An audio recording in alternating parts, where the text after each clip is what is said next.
As possible తొందరగా చేసి, ఇక్కడున్న క్షతగాత్రులందరినీ కూడా ఇమ్మీడియేట్‌గా చింతూరు హాస్పిటల్‌కి షిఫ్ట్ చేయడం కూడా జరిగింది. అందులోని ఇద్దరు, ముగ్గురికి కొంచెం ఇబ్బందికరమైన పరిస్థితుల్లో ఉన్న క్రిటికల్‌గా ఉన్న వాళ్ళు కూడా భద్రాచలం కూడా షిఫ్ట్ చేయడం జరిగింది.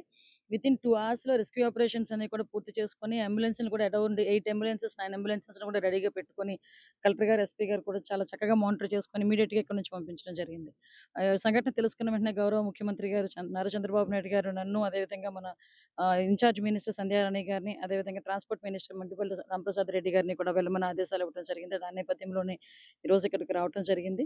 ఇక్కడికి మేము వచ్చిన తర్వాత కూడా సంఘటన చూస్తా ఉంటే టూరిస్టులందరూ కూడా చాలా మంది ఇటువైపు వచ్చే పరిస్థితి.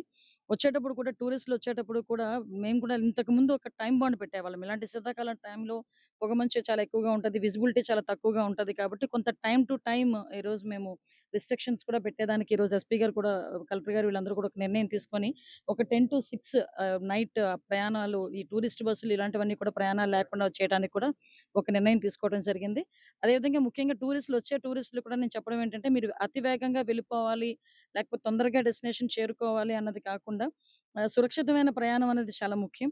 దాన్ని బేస్ చేసుకొని కొంచెం డ్రైవర్స్‌ని కూడా చాలా మంచి వాళ్ళని తీసుకురావాలి. ఎస్పెషల్లీ ఈరోజు చూస్తే అక్కడ జస్ట్ ఆ హిల్ దగ్గర నుంచి అంత ఫాస్ట్‌లో వచ్చి ఆ హిల్ దగ్గర నుంచి బస్ ఎక్కించి అది బస్సు బోల్తా పడే పరిస్థితికొచ్చిందంటే నిజంగా చాలా దురదృష్టకర సంఘటన.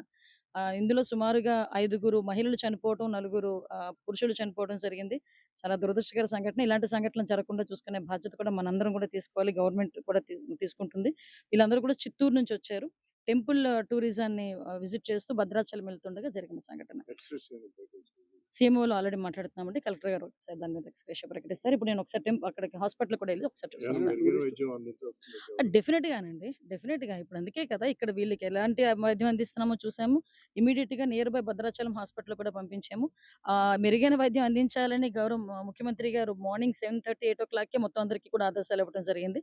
మేమందరం కూడా కంటిన్యూ‌గా మానిటర్ చేసుకుంటూనే ఇంతవరకు కొన్ని సార్లు వాల్స్ లేకపోవడం, రైలింగ్స్ ఇది లేకపోవడం కూడా మీరు అబ్జర్వ్ చేస్తే ఈ న్యూ రోడ్, మీరు ఇంకా రోడ్ అంతా కూడా కన్‌స్ట్రక్షన్ జరుగుతుంది. ఇంకా రోడ్ వేస్తున్నాం.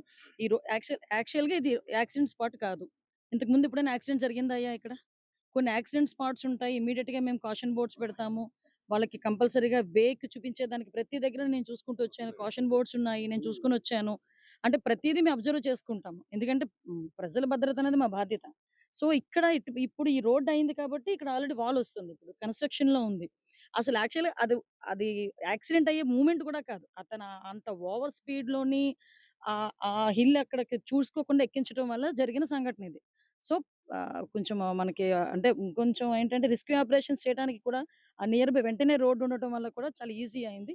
డిపార్ట్‌మెంట్ వాళ్ళు కూడా చాలా త్వరితగతిన స్పందించి అందరిని కూడా, క్షతగాత్రులందరినీ కూడా ఇంకా మృతుల సంఖ్య పెరగకుండా ఇమ్మీడియేట్‌గా షిఫ్ట్ చేయడం జరిగింది.